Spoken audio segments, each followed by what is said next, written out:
Hello dear students, welcome to my channel Social Science Classes by Feebist.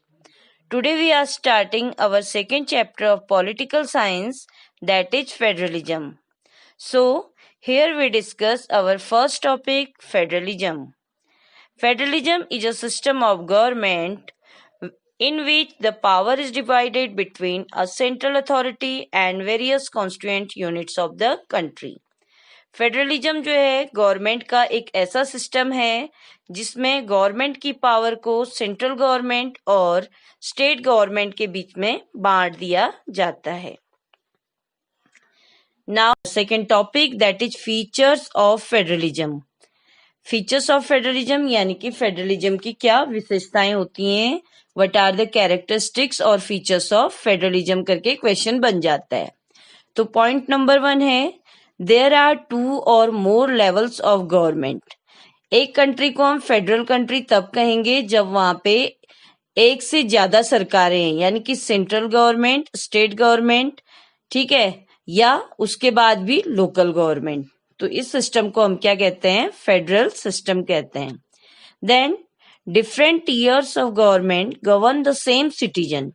ठीक है, federalism में जो है डिफरेंट टीयर्स ऑफ गवर्नमेंट यानी कि सेंट्रल गवर्नमेंट, स्टेट गवर्नमेंट या लोकल गवर्नमेंट, ये तीनों ही टीयर क्या करते हैं, सेम सिटीजन के ऊपर रूल करते हैं, but each government have power independent of the other. ठीक है, लेकिन हर गवर्नमेंट को क्या है, अपना अपना हर गवर्नमेंट के पास ज्यूरिसडिक्शन या कार्य क्षेत्र होता है, बटा होता है. जैसे central government is responsible for the entire nation and state government is responsible for only its own state. ठीक है, तो थर्ड पॉइंट में जाते हैं. The fundamental provisions of constituent can not be change by one level of government. अगर हमारे constitution में किसी भी तरह का कोई भी लॉ चेंज करना है, अमेंडमेंट लाना है, तो इसमें केवल एक ही सरकार चेंज नहीं ला सकती. ठीक है, न केवल सेंट्रल गवर्नमेंट चेंज ला सकती है, न केवल स्टेट गवर्नमेंट, बल्कि कंबाइंडली सबको चेंज लाने के लिए साथ होना होगा. नंबर 4 है, the judiciary prevents conflicts between centre and regional government in exercise of their powers. ठीक है, सेंट्रल गवर्नमेंट और स्टेट गवर्नमेंट के बीच में, सेंट्रल गवर्नमेंट और रीजनल गवर्नमेंट यानी कि स्टेट गवर्नमेंट के बीच में अगर कभी भी कोई कॉन्फ्लिक्ट होता है, ठीक है, conflict related to their subjects है ना, यानी कि उनको किन मामलों में कानून बनाना है, कहाँ तक उनकी पावर है, इस तरह से ऐसे मैटर्स में कोई भी कॉन्फ्लिक्ट होता है बिटवीन सेंट्रल और स्टेट गवर्नमेंट के बीच में, तो वहां पे कौन इंटरफेयर करता है, जुडिशरी. ठीक है, सुप्रीम कोर्ट वहां पे क्या करेगा, उनका झगड़ा समाप्त करेगा. Then sources of revenue for each level of government are clearly specified to ensure its financial autonomy. ठीक है, सेंट्रल गवर्नमेंट है या स्टेट गवर्नमेंट है, दोनों के लिए ही उनके सोर्सेज ऑफ इनकम पहले से क्या रहते हैं, क्लैरिफाई रहते हैं कि सेंट्रल गवर्नमेंट को कहाँ से टैक्स मिलेगा, ठीक है, कहाँ से उसके पास पैसा आएगा, और स्टेट गवर्नमेंट किन किन चीजों से टैक्स गेन कर सकती है या पैसा प्राप्त कर सकती है. नेक्स्ट जो हमारा टॉपिक है, काइंड्स ऑफ फेडरेशन, यानी कि फेडरेशन कितने प्रकार के होते हैं. वर्ल्ड में मेनली फेडरेशन जो होते हैं 2 टाइप्स के होते हैं.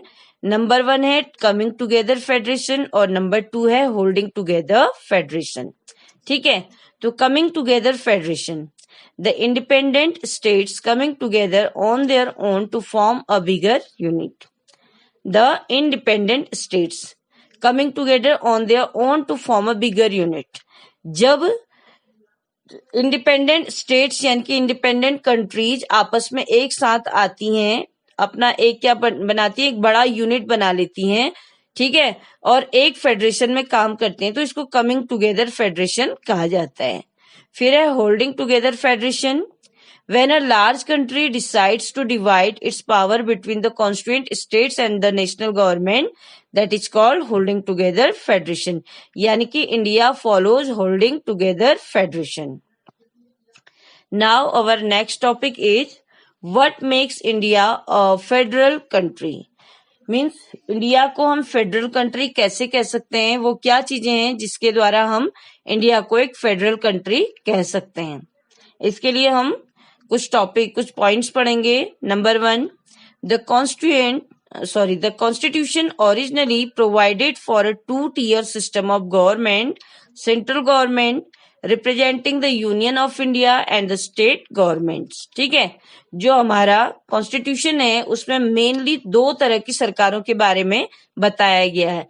एक तो हमारे देश में सेंट्रल गवर्नमेंट होगी जो कि पूरे देश को, पूरे नेशन को क्या करेगी, रिप्रेजेंट करेगी, पूरे देश को चलाएगी। ठीक है, और दूसरी होगी स्टेट्स गवर्नमेंट। ठीक है, यानी कि पूरी कंट्री जो है स्मॉल स्टेट्स में बटी हुई है, तो हर एक स्टेट की भी अपनी क्या होगी, गवर्नमेंट होगी।